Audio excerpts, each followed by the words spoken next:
but a bit on a more lighter kind of style.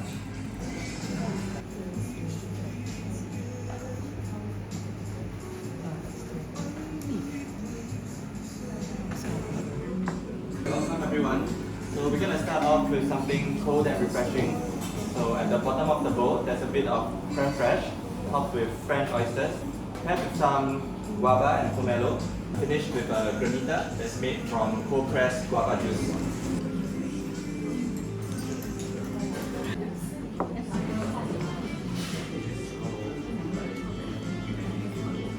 Inside the bowl, we have some seared Japanese squid, local fruits and vegetables, just with our take on the rojak sauce.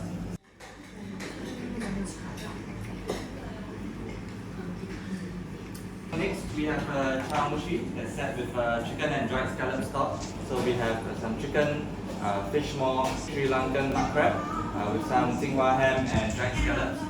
It's finished with a sauce that's made from black moss or pad thai.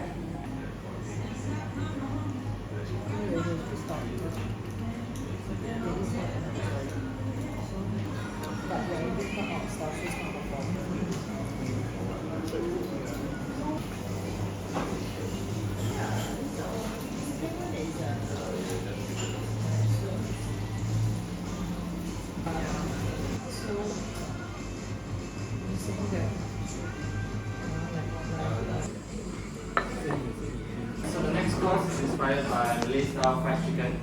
We use frog legs here. They are marinated in turmeric and crusted with rice crackers before being fried.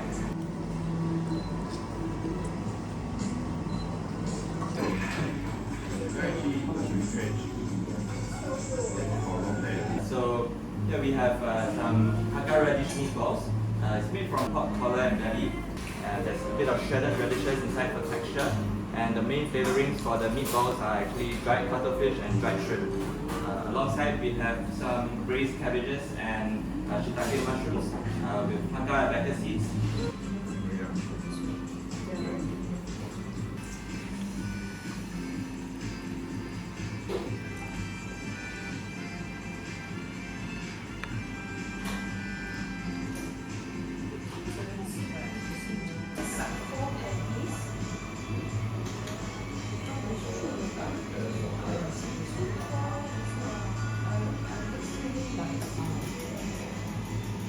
So the next course is a combination of two noodle dishes that I love. From the Penang Mini side, we have a prawn broth that's enriched with some rempah. From the Lampung side, we have ramen noodles and wok fried vegetables.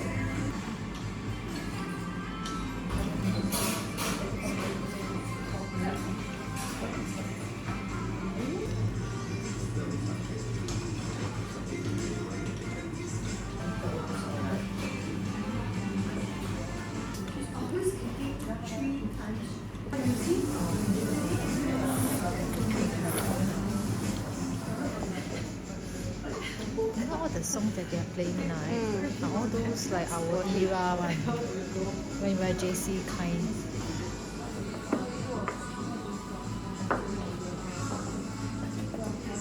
Right, so we're gonna finish with comforting rice course. So this is koshi curry rice from Niigata, cooked in some duck fat and duck stock, together with some root vegetables like burdock. And then at the last moment we throw in a bit of roasted duck, seasoned with some celery leaves and sancho pepper. And on the side we have some marinated stir-fried lotus root.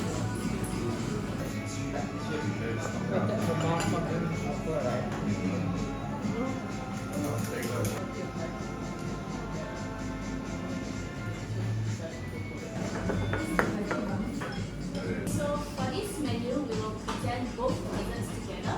These two dishes are commonly prepared for special occasions such as the New Year, and they both have a symbolic meaning to them. Kuri Kinton is a dish that's eaten during the Japanese New Year, and it symbolizes good fortune and wealth. Our version here, we have made it into a dessert. So what we have is a roasted sweet potato ice cream, and we top with some baby chestnut and rum jelly. Then next to it, we have a Nyonya Kueh called Kueh Lapis. This kueh represents longevity. Our version here, the red layer, is made with strawberry juice, which we extract by steaming the strawberries until they release their own juices.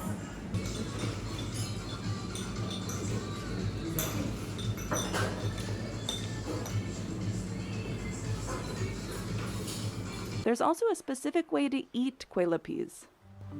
You peel it layer by layer. The different colors of the kueh represents different phases of our lives. If you chew it without peeling, it means that you are actually shortening your lifespan because you're missing out so much of your life.